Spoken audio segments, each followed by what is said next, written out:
Hi மக்களே, நான் தான் கரூர் பொண்ணு சபி. இன்றைக்கி நம்ம சேனலில் என்ன பார்க்க போகிறோம்னா என்னோட ஒன் டே ரொட்டீன் தான் பார்க்க போகிறோம். வாங்க வீடியோக்குள்ளே போகலாம். காலைல எழுந்திரிச்சோடனே நைட்டு தூங்க போகும்போதே ஒன்று சுண்டலில் பாசிப்பருப்பு ரெண்டில் ஏதாவது ஒன்று ஊற வச்சுருவேன். அதை வந்து வேக வச்சு மாமாவுக்கு வேலைக்கு போகிறதுக்கு கொடுத்து விடுறதுக்காக. இன்றைக்கி வந்து சுண்டல் நல்லா சுடு தண்ணி. காலையில் எழுந்திரிச்சோன்னா நான் டயட்டுன்னு பிளான் பண்ணல. அது ரெண்டாவது சுடு தண்ணி காலைல ஒரு சொம்பு குடிச்சிடுவேன். சுண்டல் வந்து 4-5 விசில் வந்துருச்சு. அதனால் சுண்டலை இறக்கிட்டு நல்லா வச்சுட்டு வந்துடுறேன். இப்போ வந்து சுடு தண்ணி அடுத்த வச்சாச்சு. இப்போது ரீசெண்டாக நாங்கள் வந்து அதிகமாக வந்து காலையில் டைமில் வந்து ராகி எடுத்துக்கணும் அப்படின்னு சொல்லி ஒரு மாதமாக நாங்கள் சாப்பிட்டுட்ருக்கோம். அதை வந்து ஹெல்த்தியாக கண்டினியூஸாக கொண்டு போகணும் அப்படின்றதுக்காக எவ்வளோ இது இருந்தாலும் ராகி காலையில் சாப்பிட்டே ஆகணும் கண்டிஷன். அப்படி கொண்டு வந்துட்டோம். சுடுதண்ணி அடுப்பில் வச்சாச்சு. நாங்கள் அதுக்குள்ளே வெங்காயம் அரைச்சிட்டு வந்துடுறேன். நான் வந்து இப்போ வந்து எவ்வளோ எனர்ஜியாக அவ்வளோ ஃப்ரெஷ்ஷாக வீடியோ எடுக்கிறேன். அதுவே சோளாவோ சில்லியாவோ எந்திரிச்சதுக்கப்புறம் நான் வீடியோ எடுக்கணுங்கிற ஒரு விஷயத்த மறந்துடுவேன். இன்னொன்று எனக்கு ப்ளட்டு ப்ரெஷரு பிபி என்னென்ன ஹை ஆகணுமோ அது எல்லாமே ஹை ஆகிடும். அது இவ்வளோ இப்போ இருக்கிற எனர்ஜிக்கும் இதுக்கு மேலே நான் அவனுங்க எந்திரிச்சா வர வீடியோஸ்க்கும் உங்களுக்கே டிஃப்ரெண்ட் தெரியும் பாருங்கள்.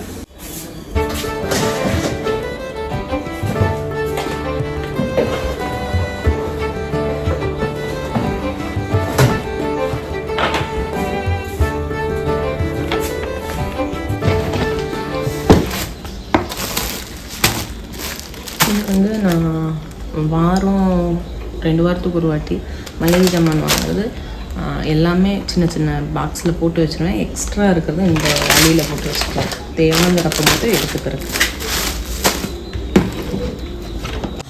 களிக்கு சுடு தண்ணியில் அப்படியே மாவு போட்டு கிண்டுவாங்க. எங்கள் அம்மாலாம் அப்போ தான் கிண்டுவாங்க. ஆனால் எனக்கு வந்து அப்படி போட்டேன்னா களி வந்து கட்டி கட்டியாக ஆரம்பிச்சிச்சு. அதனால் நான் என்ன பண்ணுவேன்னா ஃபஸ்ட்டு கொஞ்சம் தண்ணியில் ராகி மாவு போட்டு நல்லா கரைச்சி அதை ஃபஸ்ட்டு ஊற்றிட்டு அது கொஞ்சம் இருகலான வாட்டி கொஞ்சம் கொஞ்சமாக மாவை போட்டு கிண்ட ஆரம்பிச்சிடும். அப்போ கொஞ்சம் கட்டி இல்லாமல் வரும். அதனால் நான் அப்படி பண்ணுவேன். இப்போ கொஞ்சம் இது இருகலாயிரும். கொஞ்சம் கொஞ்சம் அப்படியே மேலே போட்டு போட்டு கிண்டும்போது அந்த களி வந்து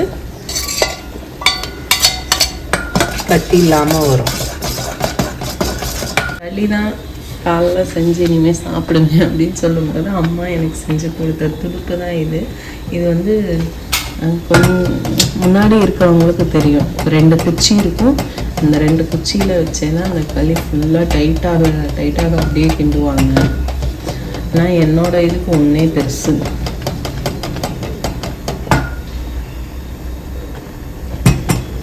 கட்டி சேராமையே வரும். கிண்டிக்கிட்டே இருக்கும். இப்போ நல்லா கொதிக்கும்போது கொஞ்சம் கொஞ்சமாக மாவு போட்டு கிண்டும்போது கட்டி இல்லாமல் வரும். அதனால் சாப்பாட்டில் ரொம்ப கண்டிஷனாக இது இப்படியெல்லாம் பண்ணி சாப்பிட்ணும் அப்படின்னு நான் கண்டிஷனாக கொண்டு வந்திருக்கேன்னா சோழனும் செலியனுன்ற அவனுங்களோட ஜென்ரேஷனில் சாப்பாடு வந்து ரொம்ப அன்ஹெல்த்தியாக இருக்குது. நாங்கள் சாப்பிட்டதை விட இவனுங்களுக்கு ரொம்ப அன்ஹெல்த்தியாக இருக்குது. அப்போது அவனுங்களுக்கு வந்து சாப்பாடு வந்து நம்ம வந்து ஹெல்த்தியாக கொடுக்கணும் அப்படின்ற ஒரு இதில் அவனுங்களுக்கு கொடுத்துக்கிட்டே இருக்கும்போது தான் அவங்க அப்பா சொன்னாங்க, நம்ம சாப்பிடாம அவனுங்களுக்கு மட்டும் கொடுத்தா அவனுங்க மட்டும் எப்படி சாப்பிடுவாங்க. ஸோ நம்ம எல்லாருமே இனிமேல் அதே மாதிரி தான் சாப்பிட்ணும் அப்படின்னு சொன்னாங்க. சரி, இனிமேல் காலைல இதுதான் டிஃபன்னா இதுதான் சாப்பிட்ணும், மதியம் இதுதானா இதுதான் சாப்பிட்ணும், நைட்டு இதுதானா இதுதான் சாப்பிட்ணும் அப்படின்னு சொல்லி. அதே மாதிரி முதல்ல நாங்கள் என்ன பண்ணுவோன்னா வாரத்தில் ஒரு நாள் கண்டிப்பாக ஹோட்டலில் புரோட்டா சாப்பிட்ருவோம். புரோட்டா இல்லை பிரியாணி ரெண்டில் ஏதாவது ஒன்று. சனிக்கிழமை மாமாவுக்கு சம்பள நாள், அந்த நாளில் வந்து நாங்கள் கடையில் சாப்பிட்ருவோம். ஆனால் இப்போது ரீசெண்டாக ஒரு நியூ இயரில் இருந்து கடையில் சாப்பிடக்கூடாது. மந்த்லி 1 டைம் இல்லைன்னா இப்போ ரொம்ப ஆசையாக இருக்கும்போது ஒரு டைம், அவ்வளோதான். அதை தாண்டி கடையில் சாப்பிடவே கூடாதுங்கிற ஒரு கோலும் எடுத்திருக்கோம். கண்டிஷனும் போட்டிருக்கோம். அதுவும் ஒரு மாதம் நாங்கள் வந்து கண்ட்ரோலாக கொண்டு வந்துட்டோம். இனிமேல் நெக்ஸ்ட்டு வர வர வர இன்னும் நிறைய விஷயம் சாப்பாட்டில் வந்து சேஞ்ச் பண்ணிக்கிட்டே வரணும். ஏன்னா அவங்களோட ஹெல்த்து ரொம்ப முக்கியம். ஏன்னா இப்போ சின்ன சின்ன பசங்களுக்கெல்லாம் கூட டக்குன்னு ஹார்ட் அட்டாக் வருதுங்கிறாங்க, என்னென்னமோ வியாதி வருது. ஸோ நம்மளால் முடிஞ்ச வரைக்கும் அவனுங்கள ஹெல்த்தியாக வச்சுக்கணும். நோய் எதிர்ப்பு சக்தி ரொம்ப கொண்டு வரணும் அவங்களுக்காக. அதுக்காக அவங்களுக்காக நம்மளும் மாறி தான் ஆகணும். நீங்களும் பசங்களுக்கு ஹெல்த்தியாக கொடுத்துட்டு நீங்கள் ஹெல்த்தியாக சாப்பிடாமல் இருந்தீங்கன்னா அப்படி இருக்கவே இருக்காதீங்க. அவங்க ஹெல்த்தியாக சாப்பிட்டாலும் நம்மளும் ஹெல்த்தியாக தான் சாப்பிடணும். அப்படின்னா தான் அவனுங்களும் சாப்பிடுவாங்க.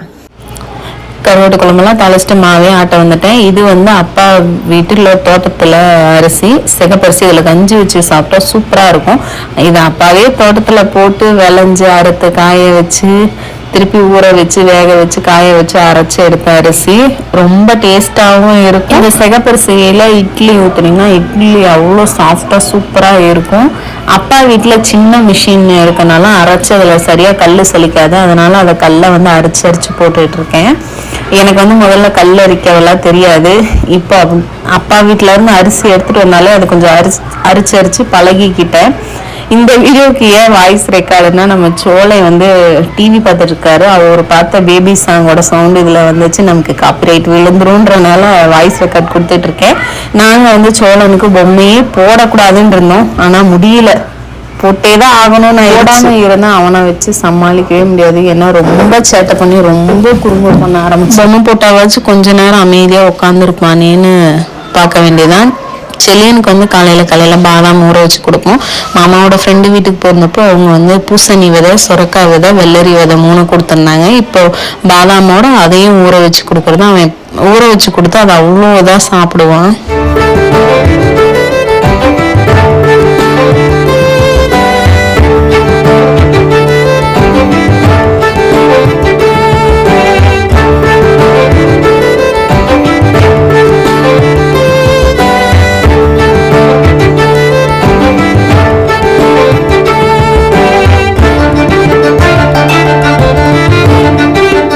கருவாடுன்னு வாங்கும்போது 2 கருவாடு வாங்குவேன். ஒன்று வந்து தோல் உரிச்ச கருவாடு, இன்னொன்று வந்து இறால் குட்டி கருவாடு வாங்குவேன். இறால் குட்டி கருவாடு வந்து தொக்கு மாதிரி வச்சா செல்லியனுக்கு ரொம்ப பிடிக்கும். அதனால் நீ குழம்புக்குன்னு போடுற கருவாடு வந்து தோல் உரிச்ச கருவாடு தான் வாங்குவேன். அது எதனால் வாங்குவேன்னா தலை கிள்ள தேவையில்ல, ஏன்னா அதில் தலை இல்லாமல் வரும். இன்னொன்று அந்த குடலெல்லாம் க்ளீன் பண்ண தேவையில்ல, அது க்ளீனாகவே வரும். சுடுதண்ணியில் போட்டு ஒரு 2 வாட்டி கழுவிட்டு அப்புறம் பச்சை தண்ணியில் 2 வாட்டி கழுவுனா கருவாடு க்ளீனாக இருக்கும். இந்த கருவாடு இல்லையேன்னு வாங்கினா இது வேலை ரொம்ப இழுத்துருச்சு. அவசரமாக சமைச்சு சோழனுக்கு வந்து கருவாட்டு சாப்பாடும், மாமாவுக்கு சுண்டல், செல்லியனுக்கு ஸ்நாக்ஸுக்கு சுண்டல் கொடுத்து சாப்பாட்டுக்கு கூட சாப்பிட்றதுக்கு கேரட் கட் பண்ணி கொடுத்து கிளம்பி போயாச்சு. இனிமேல் இவரை மேய்க்கணும்.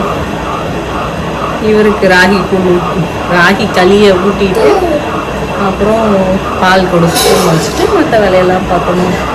மாவு ஆடிட்டு இருக்குது.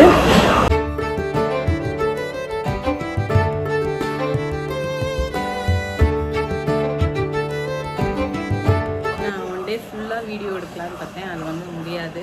ஏன்னா ஸ்டோரேஜ் ஃபுல்லாகிடும். இன்னொன்று வீடியோ நீங்கள் ஃபுல்லாக பார்ப்பீங்களான்னு தெரியாது. இதை வந்து டே ஆஃப் த மார்னிங்னு வச்சுக்கலாம், டே ஆஃப் த மார்னிங் ரொட்டீன்னு வச்சுக்கலாம். நம்ம சேனல் பிடிச்சிருந்தா கண்டிப்பாக சப்ஸ்கிரைப் பண்ணிக்கோங்க, சப்போர்ட் பண்ணுங்கள், லைக் பண்ணுங்கள், ஷேர் பண்ணுங்கள். மறக்காமல் சப்ஸ்கிரைப் பண்ணிட்டு போயிருங்க. நெக்ஸ்ட் வீடியோவில் பார்க்கலாம். பாய்.